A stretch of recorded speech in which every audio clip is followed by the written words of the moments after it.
Good evening, everybody. Welcome to Crazy Cabin Fever Cocktails. I am Tim Niddle of Distilled Living. We were produced by Fascination Design. So, going back to the roots of the show, I was fishing around for something to do this evening that was different.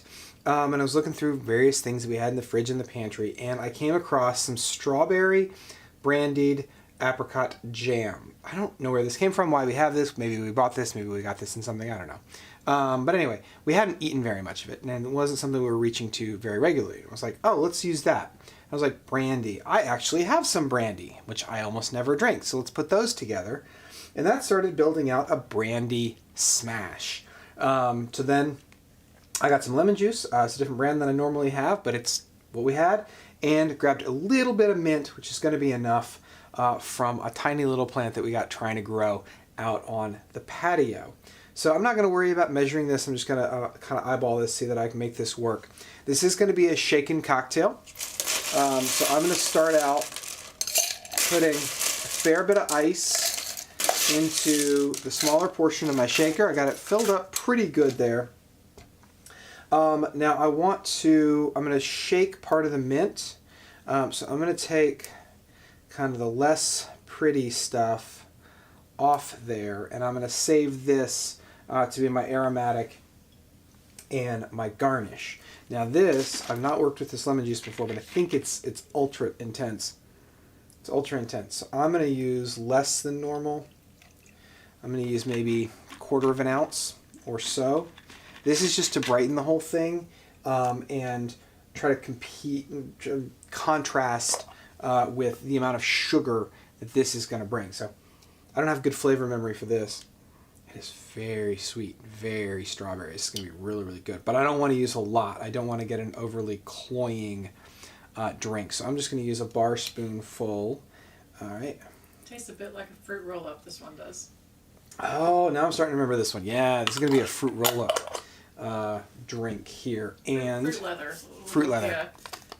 Yeah. Brand neutral. Yeah. And so some brandy that I've had for freaking forever that I don't drink. So let's try to make this pretty brandy forward. 1.5 ounces or so, pushing upwards of 1 3/4 ounces there. And now it's a shaken cocktail. So I'm going to step to the side.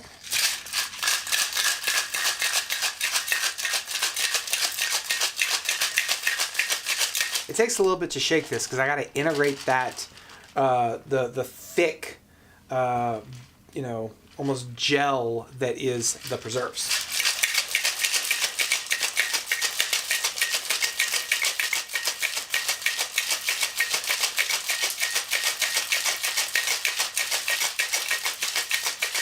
Now I think this has enough rich, heavy ingredients. Ooh, I overshook it.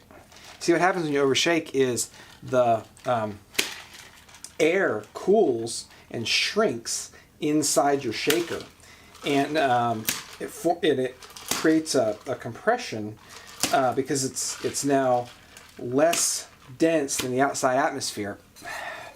So it takes a lot of work to get that apart. And I didn't think about straining this. No, I'm not going to strain it.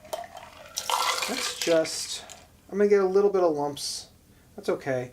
I'm going to get a little bit of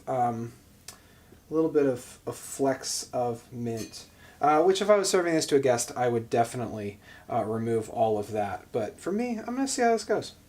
And here we got a mint leaf. Slap that to give it a little bit more aromatic. Put it right on. Actually, doesn't that look pretty?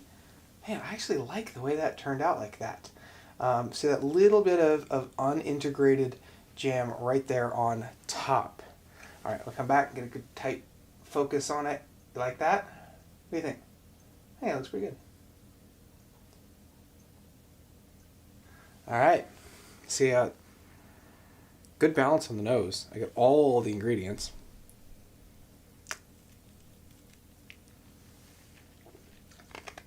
Could have actually used a little bit more sweet. The lemon is a little bit overly intense. No, actually, just that initial hit was too much lemon.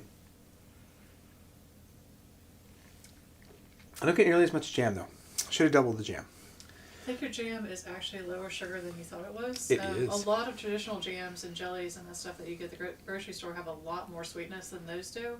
I think that this brand does not have as much added sugar, and is relying mostly on the fruit sugars for their product. So it is a less sweet product, even though you expect it to be very sweet. So I'm not going to call this a smash. I'm going to call this a sour, because that is absolutely the flavor profile that I have. This is a strawberry mint sour, strawberry mint brandy sour. And if it was presented to me as a smash, I would say it's not sweet enough. If it's presented to me as a sour, it really is right on. It's really delicious as a sour. I'll try it. It is tart, because I did not understand the sweetness ratio. But man, that is really refreshing. It's very tart. Yep, it's very tart, but it's really, really refreshing. So, you may adjust yours to sweetness preference, but that is a foundation of either a flavored sour or a berry smash, depending upon how much of your berry preserves and how much sweet you get into your cocktail. Cheers.